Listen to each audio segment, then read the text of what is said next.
Here. So we have a show. Good morning, Wareham. It is Monday, March 25th. We have a great show here for you this morning. The news headlines, weather report, and today in history. Oh, 1 second. Mic is on. It's going to put a battery in it. Take us to a break, please. Okay. All right, so we have a great show here for you, and I'm sorry for the technical difficulties. The weather report today in history. Alan Slavin, Chairman of Board of Selectmen, is here in the building this morning. During our coffee segment, we'll be chatting about the upcoming election and other big news in town.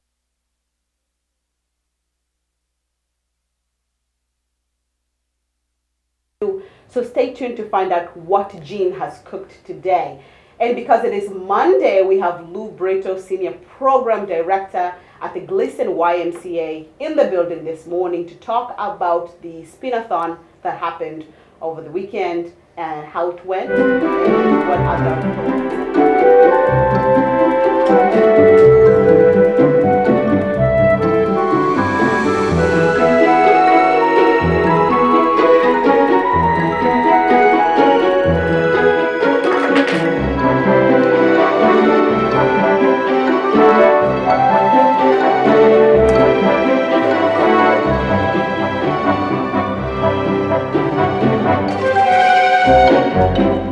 It's okay.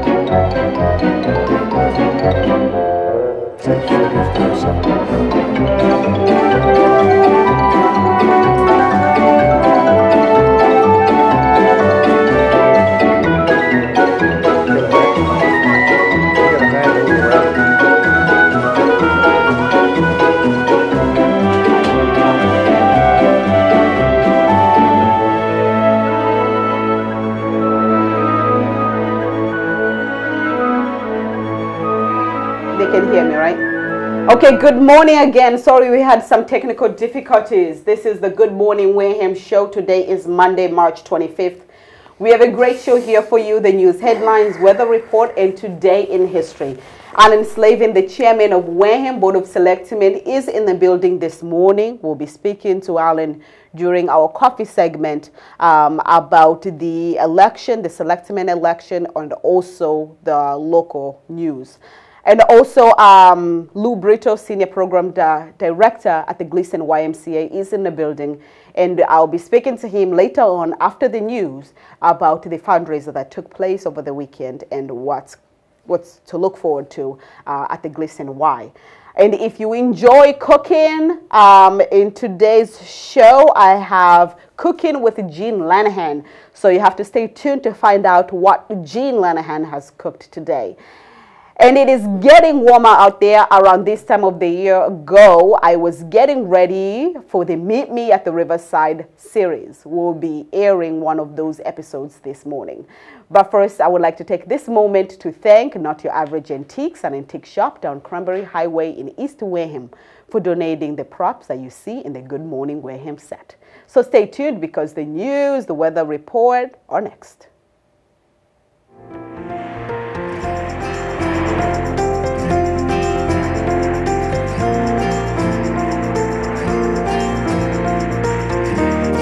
Sunny this morning, then becoming partly cloudy in the afternoon with high at 54 degrees, partly cloudy tonight with low at 26. Tuesday, some clouds in the morning will give way to mainly sunny skies for the afternoon, high at 41 and low at 26. Expect no more traffic at Route 3 and 495. The weather conditions are good And so safe travels, everyone.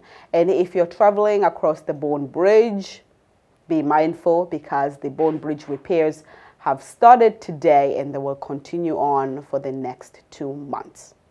And now to the news. There were a few news stories over the week, and here are the news headlines.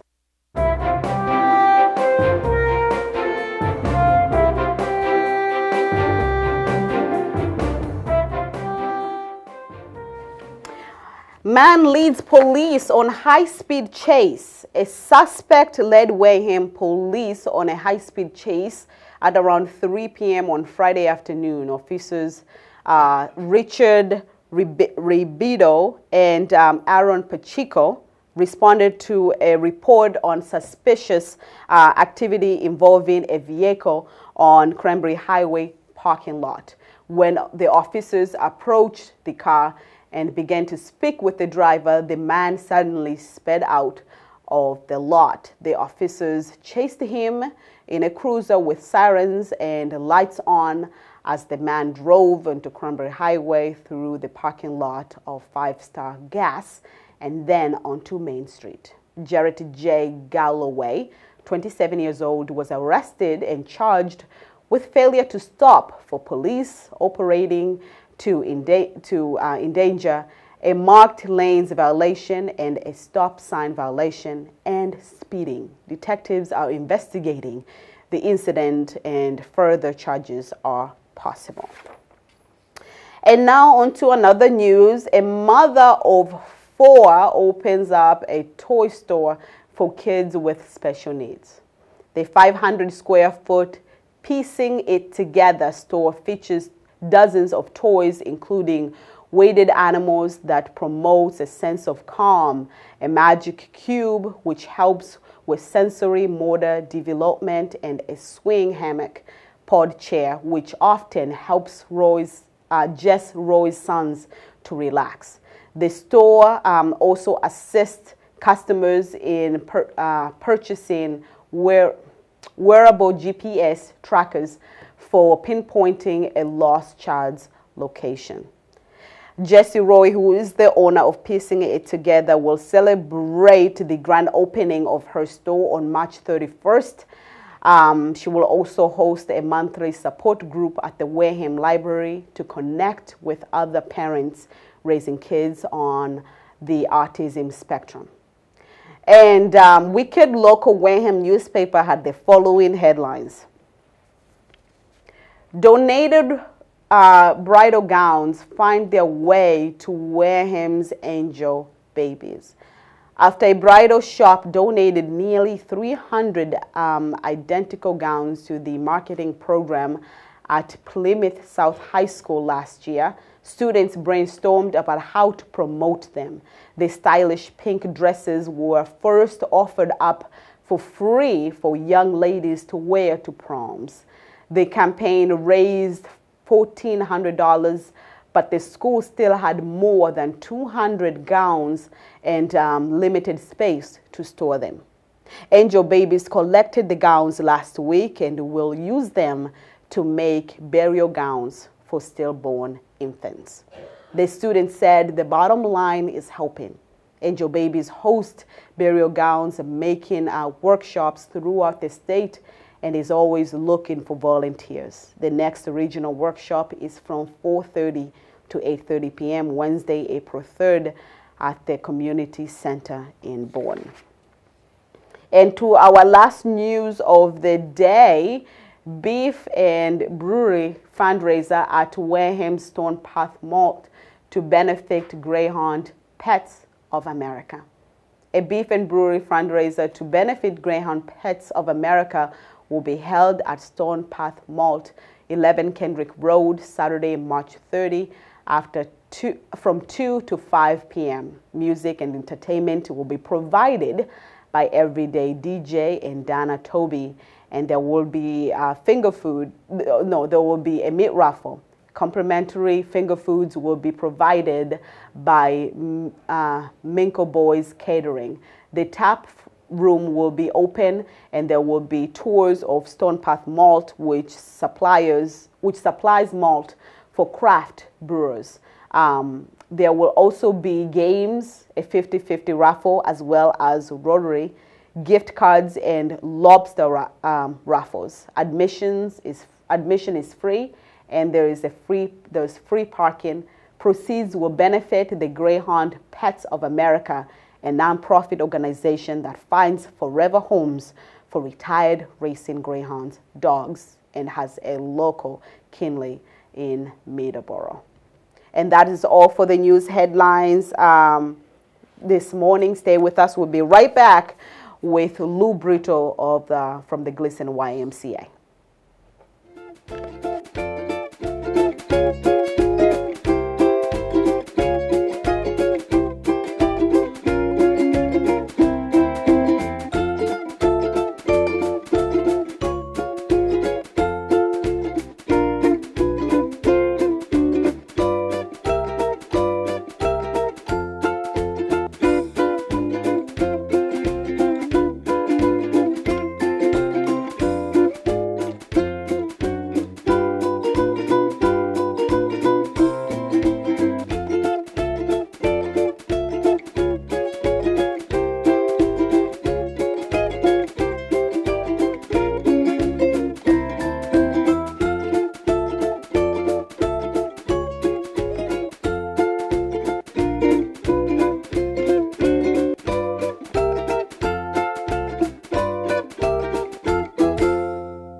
Lou Brito, the Senior Program Director at the Gleason YMCA, is in the building this morning, of course. It is Monday, that's why he's here. And he had a very busy weekend, and he will tell us why. Good morning. Good morning. How you doing? I'm well, how are you? Good morning, Wareham. So tell us about the weekend you had. Well, we did have a pretty busy weekend. We're actually starting off with our spin-a-thon that we had on Saturday. 5 hours of bike riding at the Gleason Y. We had about 50 people, 50 riders the whole morning. We had volunteers helping out, and it was really a lot of fun, a lot of energy.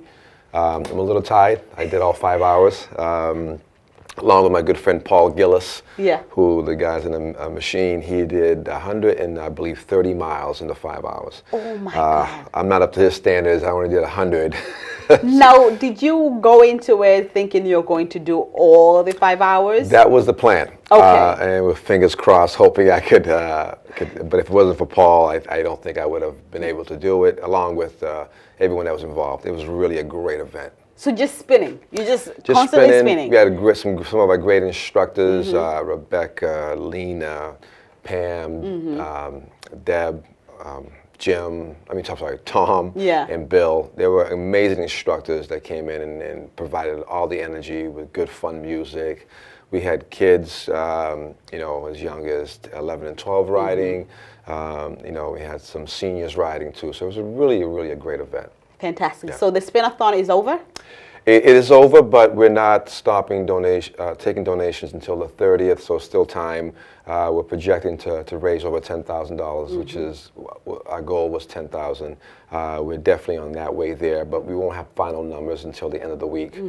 So there's still time to donate, so if you would like to donate, every little bit helps. We had a spin jail all week last week, so we're on the right track. Like I said, every little bit helps. It goes right back into the community. So if you would like to donate, you can call the Y, go on our Facebook page. There's a link where you can donate. Fantastic. And tell us about the upcoming event. Well, we have a swim-a-thon in April with Mel Dyer, our aquatics director that runs, and she does a great job with that every year. That'll be in April. So again, we try to, all the proceeds that we raise goes into helping the community. From our Live Strong program with the cancer survivor patients to the free swim lessons to every third grader in Wareham, for summer camp for kids who can't afford it, memberships for families who need it. Again, every penny that we raise goes into helping the community. Fantastic. So that was that weekend, this weekend, right? Correct. 5 hours of spinning. I'm sorry I wasn't there. That's all right. You can make it up to me in next year's swim-a-thon. Next year, yeah, I wouldn't say swim-a-thon because I have to take the swimming classes, which you do offer. But Correct. Yeah. But well, thank you for being here this morning, and I'm glad that you had a great event. It was really fun. And that people can still donate if they missed Yep. the event. They can still donate, and all that proceeds go towards back in this community. Absolutely. In so many ways. In every way possible. In every way possible. Exactly. Okay. Yeah. All right. Thank you, Lou. Thank you, Queen. So that was Lou Brito, Senior Program Director at the Gleason YMCA, here to, well, touch base about what happened on the weekend, the spin-a-thon. That was a successful event. And if you're looking for chances to donate, you can still do so. And now to move on to our special programs. This morning, we're going to be dining with Jean Lanahan at the East Wind Lobster and Grill in Buzzards Bay.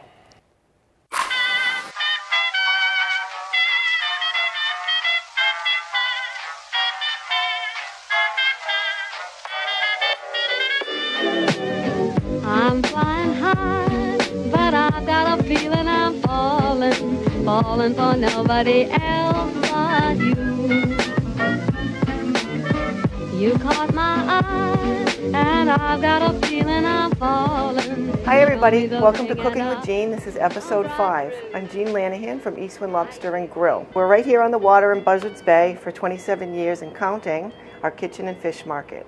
Today we're going to make a pan-seared scallop with a bacon creamy aioli sauce. We're also going to do a pan-seared scallop with lemon zest and butter, very simple, both techniques. We're going to show you how quick, easy, delicious, simple, and decadent these scallops will be.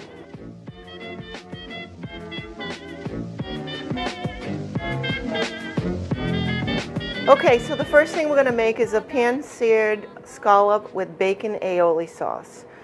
We have bacon, 4 slices of just a hardwood smoked bacon that we're going to put into the oven. Our scallops they're from New Bedford, and they're a dry sea scallop. These are actually a very large scallop. This is a pound of scallops, which would be what we suggest to buy for 2 people for dinner. You could get away with a little bit less because scallops are so rich. What we're going to do with these scallops first, before we pan-sear them, is we're going to get them nice and dry. That's a technique for when you're pan-searing anything. You should get your fish nice and dry so that when it goes into a hot pan, it gets a nice crust. So we're going to cook the scallops 2 different ways, one with a lemon zest and butter, and the other, like I said, with the aioli. So I have 2 pans that we're going to work with. Just a pinch of salt. We're making an aioli, which is generally an egg-based and an oil-based with mayonnaise. Today we're kicking it up a little bit. We're going to use some sour cream, mayo, Parmesan cheese, a little bit of our house spice, which you've heard about many times now. It's the Mama Bear spice, garlic, salt, pepper, onion, and parsley. That's our go-to spice for the house. We're going to drizzle in a little bit of olive oil, and we're going to garnish it with some fresh parsley that we just minced up. Again, the main player in this is the bacon.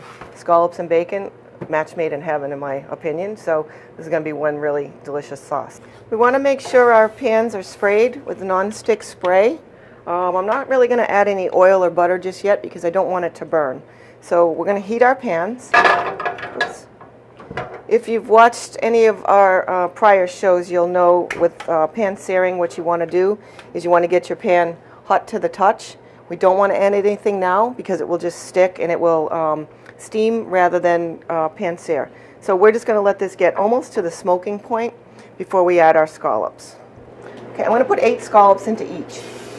You hear that nice sizzle? These I'm going to turn them and turn them down a minute. Nice and sticky, which is good. Nice and dry.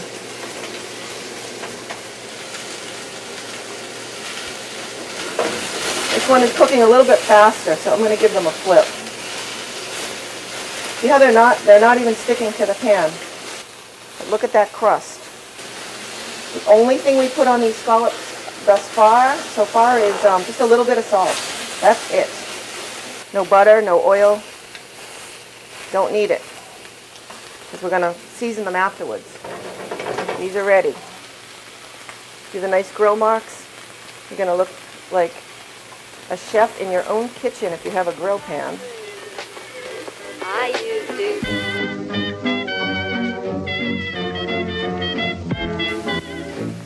When these are done, we're just going to let them hang out. And we're going to serve these warm or room temperature. They don't even have to be so warm because we're treating these as an appetizer today.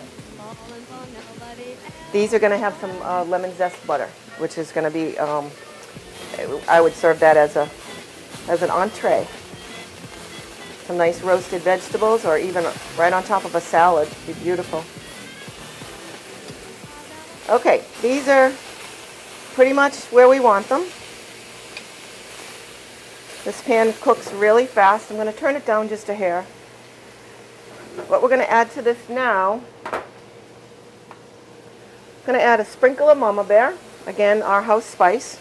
I didn't add this earlier because I don't want the herbs to burn in there.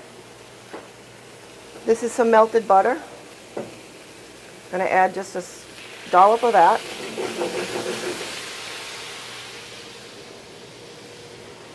And for lemon lovers out there, we're going to put in a little bit of lemon zest. This is not a fancy zester, but it works. A little lemon zest on top.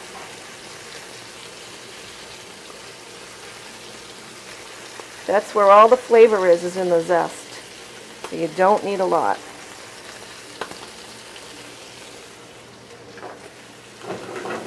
That, my friends, is done. We're just going to move this over, let that hang out. We're going to tend to our other scallops with the nice lines on them. You generally don't have to turn them again. I'm just doing this just for show purposes to show you that they're not sticking. They're well cooked and they're beautifully browned. Okay, our scallops are resting. We just finished cooking them, so about 80% cooked. They're going to continue to cook in their pans while they're resting. We're going to make an aioli sauce. Dare I call it an aioli sauce? It could be a remoulade, but we are using mayo, sour cream, Parmesan cheese, drizzle of olive oil, and some of our house spice. First, we're going to put in about a cup of sour cream. You can use sour cream with mayo, Greek yogurt, one of them or all of them. I love to cook with Greek yogurt. We're not using it today, but I am going to use some sour cream. And a little bit of mayo. So in total, this is about a cup. Now, here's the bacon. We got the bacon nice and crusty. Okay, so we want to just rip up the bacon. It's not burnt, but it's definitely well done. Okay, we cooked it on parchment paper, so it won't shrink in the oven, and also the oil is extracted from it as well. So our salt and pepper is magically in our house spice, as well as a little bit of garlic, onion, parsley. Final ingredient, drizzle of olive oil. Now, if your favorite spice, or if you like basil, basil would go really well with this, especially after we add the grated cheese. Basil and grated cheese are a marriage match in heaven.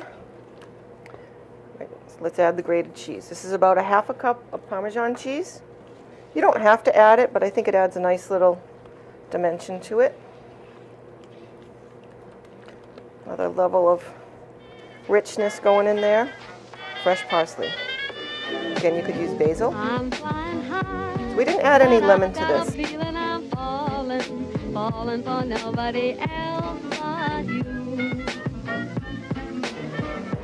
This I would serve as a main course. It would go great with a rice or some noodles, some grilled vegetables, some steamed carrots, whatever you like. It's pretty simple. Again, there's just a little bit of lemon zest. We'll drizzle this with some butter.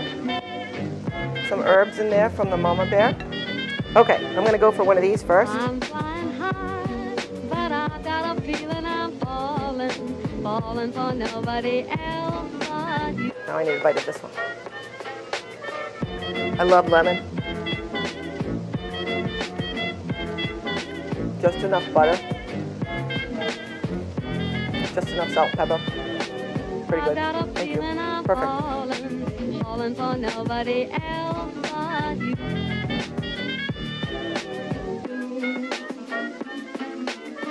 I'm flying high. Thank you for joining us today. We made some great scallops, and hopefully you can try them at home. Simple, delicious, easy, and that's key to what we try to do around here. We hope to see you all soon at our shop, where everything is homemade, fresh, local, and delicious. Stay tuned for our next show, which will be featuring fish and some shrimp dishes in parchment paper. I used to. I used to. Well, I bet now you have another recipe on how to make your scallops. Jean has a restaurant, East Wind Lobster and Grill, located right, Buzzards Bay, right when you cross that bridge.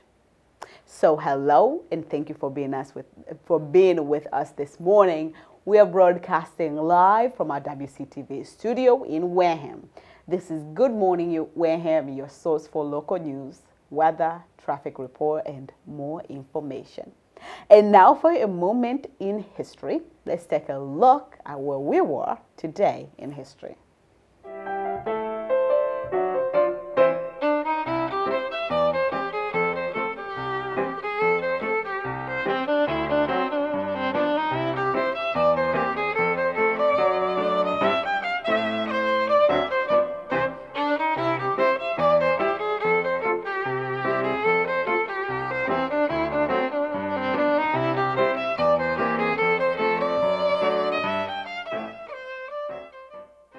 Today in 1967, today in history, Martin Luther King Jr. led a march of 5,000 people through Chicago. He and his followers were protesting the ongoing Vietnam War, which King called a blasphemy against all that America stands for. And today in 1955, if we go back a bit further to 1955, we'll see an interesting case of censorship in America.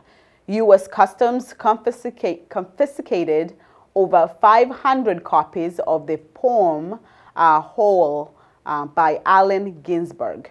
It was seized for being too obscene. And on this day back in 1911, one of the darkest moments of America's industrial history happened. The Triangle Shirtwaist Company factory in New York City burns down, killing 146 workers. The tragedy led to the development of series of laws that regulations that better protected the safety of factory workers. And we have a birthday this morning for you. Today we are celebrating a birthday of one of music legends. In 1942, Aretha Franklin, or the Queen of Soul, was born in Memphis, Tennessee.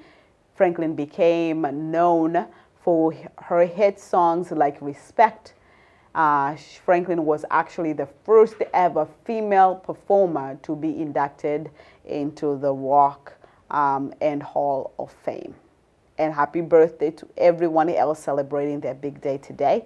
That is all for the history segment. To learn more about cool historical facts, please go online under history.com. Stay with us. We'll be right back. The coffee segment is next. You have noticed that I did not play the second featured video this morning, which was Meet Me at the Riverside, and that is due to the time restriction that we are facing this morning.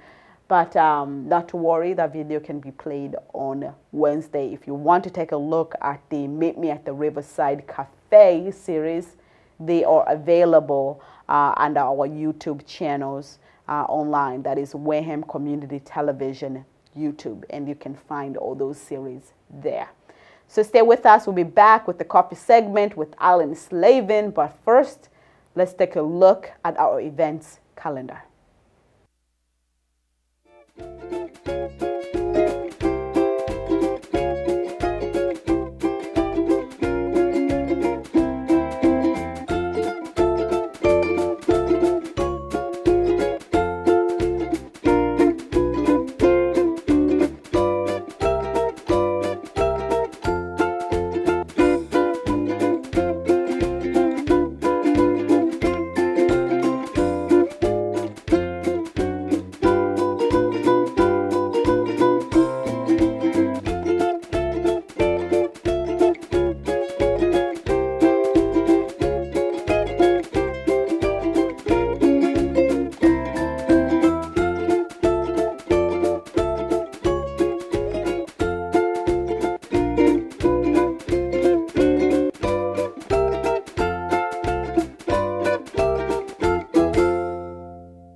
Welcome back. This is the Good Morning Wareham show. We are filming live, broadcasting live from WCTV studio at 505 Main Street in Wareham. This is the coffee segment. With me is Alan Slavin, chair of the Wareham Board of Selectmen, chairman. I know you don't like to be called chair.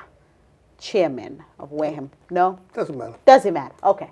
It's only temporary. So Alan is here this morning to talk about the selectmen race, to give us his 2 cents, and also to talk about marijuana in this town, or the big news in relating to marijuana. Welcome, Alan. Nice to be here. Nice to have you back. Yeah, it's been a few weeks. Months. No, maybe a month. Maybe a month. Okay. So, Alan, let's start with the candidates, the election. Yes. You were, well, we were both there on Thursday last week, candidates night. We got to hear from most of the candidates. And we got to hear from 2 of the 3 selectmen that are running. Anthony was not there. Anthony Scaziati. Hey, you got it right. Scaziati was not there, in which I didn't get to hear from him. So tell me what you thought of, at least from Jim Menees and Patrick Tropiano. Obviously, they both have different positions of what they think needs to be done. Jim is obviously new going into this. He's had history beforehand working at Bridgewater.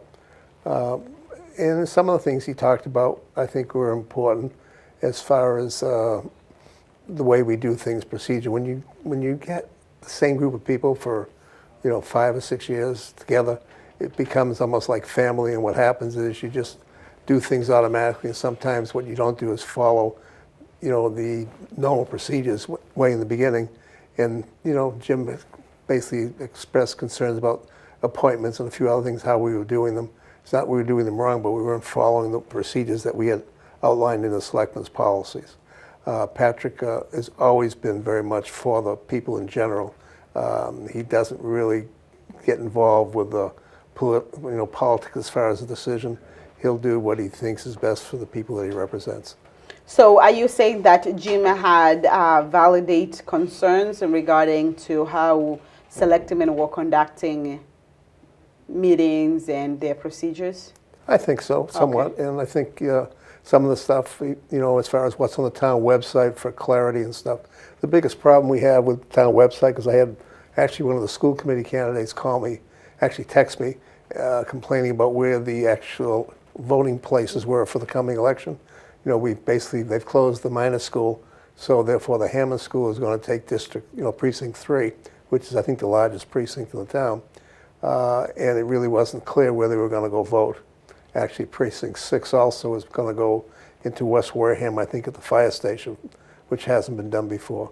And, these kind of things, we have different departments in town, clerk's office, and the individual committees, etc. Everybody's supposed to monitor their own section of the website, and if they find something wrong, they basically get a hold of Matt Underhill, who then, updates the site. It's not Matt's job really to sit there and go through each section and make sure it's correct, because he just takes what the information is given and puts it on the site. And I think we're all, I'll use the simple word lazy, and because of a lot of things going on, we don't sit there and look at the website frequently enough. We know what it is, so for us it's fine, but for the average person looking at the town, looking at the website, they have a hard time. Absolutely. Because they don't know where to look, and they don't understand the dynamics of the interrelation of departments and everything else. So for us it's easy, for the average person it's not. Fixing the town website, whom does that involve? It involves all the different chairs of the different committees, the department heads, town administrator, the selectmen as well, and making sure we feed the right information to, and the right questions to what we call the director of, technical services, the ITS director, and then he'll update it and stuff. Okay. Is it a change that we can see prompt just like that? Well, I believe I got a hold of Matt actually on a Sunday, because Matt's available 24/7, and I believe the change was done within a half hour to actually update and correct where the voting was going to be and the times where the voting was going to be. Fantastic. So it can be done, but again, if we're not notified of it and the right department isn't notified and then doesn't get it to Matt, it doesn't happen. So if it's someone says something and they don't pass it on, then therefore the site's not going to get corrected. Okay. And so I've sat down with Jim Menis and Patrick Tropiano during this show, and I got to hear why they're running and the changes that they wish to implement if elected. However, I did not get to sit down with Anthony Scaziati, and I do not know what you think of that, like why. Don't know why. Why he didn't show during the candidates' night, or if you have spoken to him, what is he looking forward to in regards to this election? I don't know why he didn't make it there. I did give him a call, the next day, and I thought he had said that he had contacted someone that he had a conflict and couldn't make it. Tony's had a difficult time in the last 3+ years. I'm not going to go into the details because it's really personal, but he's had some family issues. Members of family and stuff with losses and stuff, and it's been a very difficult time, especially having to take care of both of his parents. And he's just not been available, all the time and everything. So it's been hard. People just don't understand because he never complains or says anything. Now, so is this election boiling down to Patrick and Jim? No, I would hope all three have an equal chance at it, but we'll see what happens. Okay. Very good. So being the chairman of the Wareham Board of Selectmen, and you have been a selectman for several years in this town, according to you, what does being a selectman entails? What kind of power do you guys have? Because I spoke to the school board candidates, and both, it was Mary Morgan and Jeff Sweat, did mention that they do not have as much power, or they really do not have any power as one would think they should, that all the power falls in the hands of the superintendent. So I didn't know if it was a similar situation with the selectmen. Well, that's not really, what they're saying really, I'm going to say is not really correct. The Board of Selectmen and the school committee, we basically have, we basically set the direction and we set kind of how things are supposed to happen, but the actual day-to-day is in the charge of the superintendent or in the town administrator. So when someone calls you up and complains about something, if it's day-to-day, we have no say. You know, it's as simple as that. Same thing with the superintendent. She runs the school program, etc. It's really up to the school committee and the Board of Selectmen to give guidance and direction. That's what we do. A lot of people assume that we have all the control and everything else. We do licenses and stuff that we vote on. We unfortunately now we're given from the police department the dog hearings, which has been in the news lately. Really don't enjoy that whatsoever. And we don't have, someone calls in and complains about a road, or someone calls in and complains about just things in general. We can forward it to the town administrator. We're not supposed to go directly to the department head. It's actually in the policies, and it's also in the charter and bylaws if you read closely. And actually the selectmen by majority are supposed to speak to the town administrator, not individually when they have issues. So people make the assumptions, which is an interesting word in life, that we can do all these things when you really can't. So you don't have a lot of legislative power when it comes to policy making in this town? Well, you have to remember the legislative power is basically the legislative committees in town is the Finance Committee, Capital Planning, and Planning Board, sorry, I'm blank for a second there. And the biggest part of the legislative power is town meeting. The selectmen, the town administrator, et cetera, are all part of what we call the administrative side, which is the executive side. We don't make laws. You just reinforce the laws? We don't, or you vote on? We don't actually. We bring them forth to town meeting for people to decide if they want to do it or not. Town meeting makes decisions of how the town runs at the end of the day. So when it comes to how crucial this election is among these three candidates, Menis, Scaziati, and Tropiano, from what you said on what powers selectmen are granted or not, what should people look forward to? What is the key thing that they should be looking forward to whom they should vote, depending on what selectmen are allowed and not allowed to do? It's the same as when you vote for a state, representative, or state senator, or a federal representative, or a federal, senator. You want to vote for people who you think will promote the desires and the ideas you have, which, of course, at the federal level lately doesn't seem to happen at all. So therefore, at the local level, which is the closest thing to what everybody does on a day-to-day basis, you want to support someone who basically believes in the policies that you espouse that meets their demands and stuff. It's very difficult a lot of times to do what everybody wants all the time because, people have an individual need, whatever it is, but someone else has a need maybe be completely opposite in conflict. So as a selectman, when we do things, at least for me, I have to look at what the majority want. I have a hard time a little bit because sometimes, like with the marijuana, we had 43% vote no. Those 43% are not really represented at all in the ongoing thing. But once it's approved, basically that's what the direction is. You can sit there and vote no, on the marijuana if you want for something coming in like the host agreement, which we vote on and stuff. But at the end of the day, you'll end up in court and lose because the basic setup is that 57% of the people in Wareham voted for marijuana, voted for that article. So again, when you look at people, if you're right 50% of the time, you're doing well as far as what the average person wants. Because again, you'll have someone that supports you for 5 or 6 years. One thing will come up, they have a particular problem, you can't solve it. Now you're not much good to them anymore. No, it's just the way it is. Okay, so you touched about our next topic here, and that is marijuana. We have a lot of progress has happened, a lot of news have happened in regards to marijuana in this town since the last time you and I met. Yep. We were talking about Organa brands at Tremont now, and now we have trade routes and also the recreational marijuana cafes on the horizon. So there's a lot of development that have taken place between then and now. Let's start with Organa brands. Okay. Okay, and that is the newest news here is that you have received a go-ahead from the Attorney General's office. Yeah, the article that we put in for the zoning change over by Elm Street, the area there, which benefits also the people who actually own the old company store and that property there.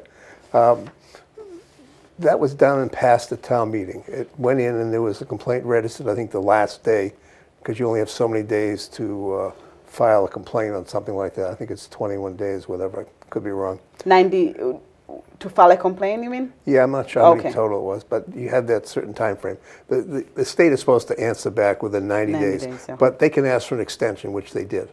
You know, so even though it says 90 days, it could be 120 days, it could be 180 days sometimes. And in this case, they took longer because of Well, when a they letter got challenging. Yeah, when they got the challenge and they went through it all, and the town was asked to respond, which we did. Basically, the letter came back from the Assistant Attorney General. It wasn't Margaret, I forget one of the other women in the office. And they went through it and they found that there was no cause for the challenge. Basically, they rejected the challenge. So what it did is it delayed Organa Brands and the town probably at least a good month overall. For those who are not reading the newspapers, could you talk about the challenge, what the challenge was objecting to? Actually, I'm going to put you off a little bit and say, because I know Peter's coming on Wednesday. Okay. And since Peter was involved as far as the response, I'd rather have it be accurate. I did see what it was, because I read the letter that came back from the Attorney General. But I don't have, on the top of my head, you know, each piece of, there was like 5 or 6 different items. Okay. And almost every item, you know, had to do with like notice, explanation of what the article was, complaint about possible spot zoning. There was a lot, there was at least 5 or 6 different pieces to it. And it was all objecting to having Tremont Nail at the, to having Organa Brands at the Tremont Nail. It was actually objecting to the process of changing the zoning bylaw, et cetera. Okay. Because the actual article was not against Organa Brands. It was to change The what you zoning could do in bylaw. that zoning. So it had to Okay. do strictly with the zoning rules that were put forth. All right. So then the Attorney General came with the approval that you can go ahead, the zoning bylaws can be changed. And they're which- working now on the property. Okay, which invites Organa Brands to our town. So how long are we looking until Organa Brands is my neighbor? I'm going to make an estimate of, they've got to get their agreement from the state as well. They have a host agreement now. They can go forward and apply to the state if they haven't already to get that done. And that could take as little as a month, or it could take 4 or 5 months. It's not a very fast process. As I think it was, Brookline opened up, I believe, Saturday or something, or Sunday, and I think that's number 13. But of course, Organa Brands is different. They're a manufacturer, not a retailer. So time frame should be easier, but we only have 13 retail outlets.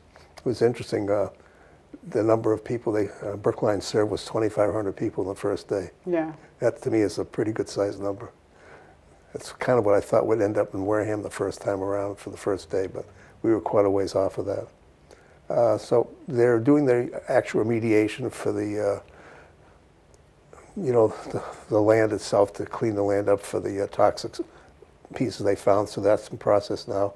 And Organa Brands is going to reskin the whole building. That was basically remove the steel and replace it, because you have to have a chemically clean building to work with. So they're going to be doing that as well. So I'm going to say if we get them up and running in 3 months, that would be interesting. Fantastic. Okay, so then they are coming, and we have here the numbers are, we're going to get, the company will pay the town between 184,000 to 300,000 for rent each year. Yeah, depending on the Why volume, so- between this and that? Has to do with the volume that they do dollar-wise as well. But this is rent. What do you mean by? It's rent, but it's adjusted by the contract itself. We have another company coming in. There was going to be a host agreement this Tuesday, and I think it goes from $100,000 minimum to a max of $300,000. Okay. All right. So that's Organa Brands. Yes, see, we're allowed on the host agreements for the non-retail part of the industry to set up a basic piece, which is, you know, at a set dollar amount per se that we set up. These host agreements may or may not be valid in long term, because the state's looking at those as well. Okay. And then we have trade routes that you guys have okayed, right? they're Yeah. licensing for trade routes, and that they will be moving into the former Navionics building, Thatcher Lane, in the industrial park. Yeah, and Okay. he's also going to build a separate building as well for growing. Yeah, they're the triple threat, right? The cultivator, processor, and retailer. Yep. Okay. So unlike Organa Brands, they're just the manufacturer.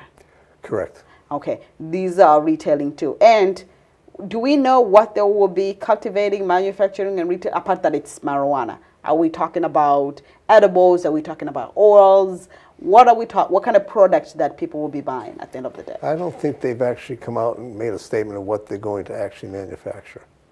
Obviously, they'll probably do some oils.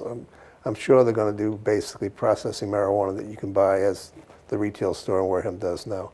Whether or not they do edibles, I don't know what the capabilities are at this time. Well, shouldn't that piece of information go first? No, because the state basically controls what they manufacture. They have to meet standards and everything. It really is not in our control. So what Our was Board of in Health your doesn't get control? involved with it. In our control basically is the host agreement. Okay. That's it. All right. Host agreement and the zoning where they can locate.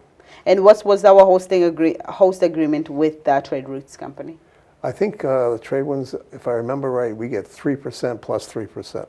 Same as the typical, right? No, well, normal retail you get 3%. This one here you're getting 3 plus 3. So you're covering 3 businesses and you're getting... Oh, I understand. Okay, so for every single part of the business, On the you would retail get business you get 3%. Yeah. Then you get another 3% of that, cultivator. of the retail business as well for the other 2 businesses. So you're going to end up with 6% on that, in theirs. Now, why are we not ending up with 9%? Because there's a manufacturing part. Again, it would be a host agreement, and 3% is going to be a lot higher figure than... Okay. Because remember, you're looking at a dollar amount as a cultivator, what they sell for to the manufacturer, who then sells to the retailer. The highest dollar value is at the retailer. Okay. All right. So you're okay with the trade routes? Yep. All right. And on top of all this, the 43% who have not voted for marijuana, they are screaming. Unfortunately. Unfortunately. Okay. I mean, they always could bring an article back to town meeting to try and, like they did in Bourne, to reject the program, but I don't think in Wareham it would pass. Okay. And when are we expecting trade routes? Again, excuse me, it depends on when they file their actual, with the host agreement, when they file with the state. You know, because it's been taking anywhere from 3 to 6 months to get through that. So now we're moving to Cannabis Cafes. This is was your biggest concern here. You have a lot of reservations. You wanted you wanted us to come up with certain bylaws before this rule goes into effect, which was supposed to go to effect last month, right? It was actually originally supposed to be in place in November. They postponed it till February. And I had a meeting, a Mass Municipal Association legislative breakfast meeting this Friday. And we had, I think, 5 or 6 state representatives, state senators at the meeting, and the local towns. The meeting was actually in Mansfield. I brought up the question of the social cafes because they were talking about possibly putting together a program and having them be in place this coming month. And my concern was, as I mentioned before, is if we have no zoning in place of where they can locate, it could be a real problem because that means they can locate anywhere. Selectman Tylerbaum felt as though the zoning that was in place should restrict them to those particular areas. Turns out that my thought was correct, that our zoning that's in place does not cover them. It's not the same business. It's not, even though it's marijuana based, it doesn't have the same rules. They fall under social clubs, don't they? They fall. So are they treated like bars and restaurants? Is that what it is? They could be. Right now, there's no final decision. What happened at the meeting on Friday was we spoke with, again, the state representatives, and there's a bill that they're working on because they want the state legislature to put the rules in place for this. The Cannabis Control Commission is not going to set the rules. They want someone else to put the rules in place where they'll enforce. So my understanding is, as of Friday, the most likely scenario will be there'll be an opt-in, opt-out program for social clubs, and that was as of Friday. and that'll probably have to be a ballot question for the local cities and towns. So for that reason there, we don't really need a moratorium because we have the ability to opt in or opt out right off the bat as far as it goes. During town meeting. We have an article for town meeting as far as that goes. The opt-in, opt-out might not even require a town meeting. I'm not sure how it's going to work yet. But it has to have a ballot question to it. So again, when we did the ballot question originally for marijuana, social clubs would be the same thing going back again. The retail, I didn't get a straight answer as far as retail delivery, which means if you go to one of the Wareham retail stores or get set up there, from that point on, you could get delivery at your home. You could live in Bourne or anywhere which doesn't have marijuana and get delivered to your house. Okay. And are we going to figure out a way how to tax that part too, right? Well, we get tax incentives because the retail sells and we get 3% of their sales. Okay. The other piece that goes in there, and I'm not sure how it's going to work, is if the delivery part of it is part of that business, then it's added onto the dollar price we get. If they hire a separate company, which someone's actually contacted me and asked, you know, what would happen if I set up a company to deliver marijuana? I basically said, you better have an armored truck with a guard, with a gun and everything else, because you'll be driving everywhere picking up a lot of cash, among other things. So I'm not sure how it's all going to work. Okay. All right, so we should be looking forward to the ballot question in regards to voting about the cannabis cafes, if we want to restrict them to the same zoning bylaws as the cultivators and retailers. It's with one assumption, again, a tough word, that the governor decides to sign it. Okay. And right now, he's basically not real crazy about social clubs or the delivery. So you're happy about this? It would make it easier for us overall. I think these two things could create a lot more problems. Okay. But you know, it's my personal opinion. People are listening. Those who voted yes, like Alan, I am looking forward to the social clubs. I'm sure there are. And look at this. It's not easy to control. It's not easy to control. Well, thank you so much, Alan, for being with us this morning to catch up a little bit about what is taking place, at least with the cannabis. I think what's important, too, is that everybody sees all this coming in. We probably have, I think, 9 or 10 businesses coming into Wareham with the one after this one on Tuesday. I think there's 3 or 4 manufacturers now. We have 3 retailers. People don't know we also have a lab coming over by Recovery Road that the state has approved as far as testing. Plus, you know, cultivators. All this looks great on paper. You know, it may generate maybe $1.5 million if they're all up and running. But the problem is once the federal government decides that this is a viable business because they want their share of the money, and then they can put money into our regular banks because the banks are all federally insured, which means that's why they can't take money right now. At that point there, the whole industry changes immediately. You'll find that the big pharmaceutical companies and the big national beverage companies will instantly buy up everything they can. And it'll be all under their control as far as manufacturing and as far as distribution goes. The retail stores will still be controlled by the local cities and towns, but say we have 4 manufacturers in the town of Wareham, we could end up a year from now having none. Okay, wow. All right. So that's why you don't want to take this money and just go spend it everywhere or do anything to do with operational expenses. Because a year from now, that money may not be available, and now you have to lay off people and everything else, and we pay the unemployment directly. So you have to be very conservative and very careful what you do here. It looks like it's great, but it may not be. It's too early to decide. Thank you so way too much, early. Alan, for being here this morning. And we're going to have Peter Teitelbaum on Wednesday to continue on this discussion to give us more details on Yeah, that. and Peter, again, as chair of the Redevelopment Authority, can give you a better idea of what's happening. We have a lot of business opportunities that are coming into town besides marijuana. All right, thank you for joining us in the Good Morning Wareham show. If you missed us this morning, do not worry. The episode will re-air this evening at 6 p.m.